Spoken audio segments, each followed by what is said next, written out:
আসসালামু আলাইকুম।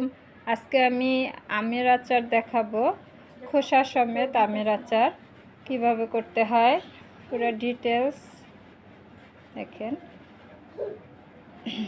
এখানে আছে ছোট ছোট টুকরা করা আম আর একটু বড় করে টুকরা করা আম, আর মশলাও আছে, দেখতেই পাচ্ছেন কি কি মশলা: পাঁচফোড়ন, মৌরি, জিরা, শুকনা মরিচ, একটু রসুন ছেঁচানো, আর হচ্ছে সরিষার তেল, ভিনেগার, চিনি। কড়াইতে তেল দিয়ে আমি সব মশলাগুলো একটু ভেজে নিব। এখানে পাঁচফোড়ন দিয়েছি, রসুন দিয়েছি আর শুকনো মরিচ। এটা ভিডিওটা ঠিকমতো হয় নাই, তারপরে দিয়েছিলাম সরিষার বাটা। এখন একটু ভেজে নিব, 30 সেকেন্ডের মতো ভেজে নিয়ে এখানে আমি টুকরো করা খোসা সমেত আমগুলো দিয়ে দিয়েছি। আমগুলোকে একটু ভেজে নিব কিছুক্ষণ, নাড়াচাড়া করে আমগুলো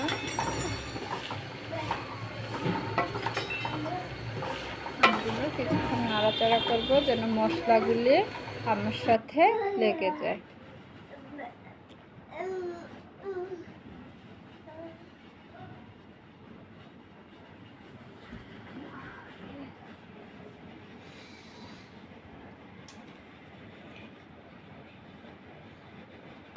কিছুক্ষণ নাড়াচাড়া করছি। আর আমার চ্যানেলটা প্লিজ সাবস্ক্রাইব করবেন। দেখেন মশলাগুলো সব আমের সাথে লেগে গেছে। এখন আমি একটু হলুদ আর একটু মরিচ গুঁড়ো দিয়ে দিব। হলুদ আর মরিচ গুঁড়ো দেওয়ার পর আবার একটু নেড়ে চেড়ে নিব। পাশে যে বাবু কণ্ঠ শুনছেন, আমার ছেলে, ছোট্ট একটা বাবু। তারপর দিব চিনি দিয়ে আবার একটু নাড়াচাড়া করব। এটা হচ্ছে টক ঝাল মিষ্টি বলতে পারেন, ঝালটা অনেক কম, আমার বাচ্চারা খাবে তো তাই ঝালটা কম দিয়েছি। আচার দিতে দিতে আমের আচার খাওয়া অর্ধেক শেষ হয়ে গেছে, যদিও যে হয়ে গেছে আমার আমের আচার। অনেক টেস্টি ছিল, মিষ্টি মিষ্টি আমের আচার। সবাই ট্রাই করবেন প্লিজ। আর একটু ভিনেগার দিয়ে দিব।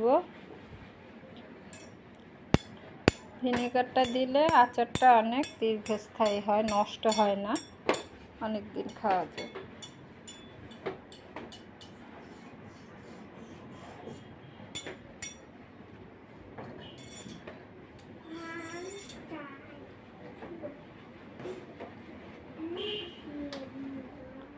পর আমি আর একটা আচার দেখাবো, সেম প্রসেসে, কিন্তু এটা একটু বড় বড় টুকরো করা। প্রথমে তেল দিলাম, তেল দেওয়ার পর তেলটা গরম হওয়ার পর পাঁচফোড়ন দিয়ে দিব।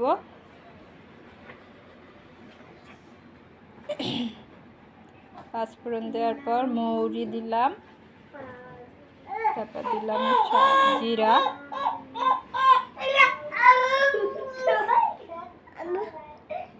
তারপরে দিলাম রসুন, একটু দারচিনি আর এলাচি আর শুকনা মরিচ দিয়ে কিছুক্ষণ মশলাগুলো ভেজে নিব। খুব অল্প সময় ভেজে নিব।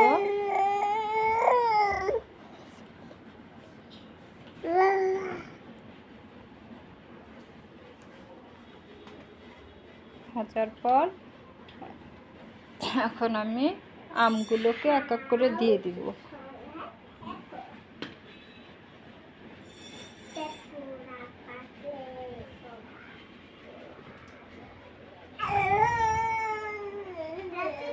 আম দেওয়া হলে এখানে আমি দিয়েছি সরিষা, হলুদ, মরিচ আর হচ্ছে একটু চাট মশলা। এটা নেড়ে চেড়ে আমের সাথে সব মশলা যেন মাখানো হয়, ওভাবে করে নেড়ে নিব।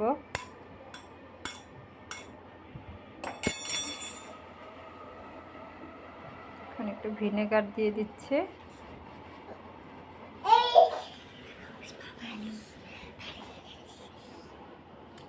চিনি দিয়ে আবার নেড়ে চেড়ে নিব।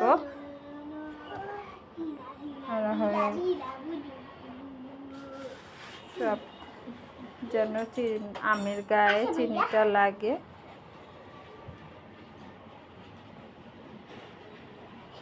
হয়ে গেল আমার আমের আচার। সবাই ট্রাই করবেন প্লিজ। আসসালামু আলাইকুম।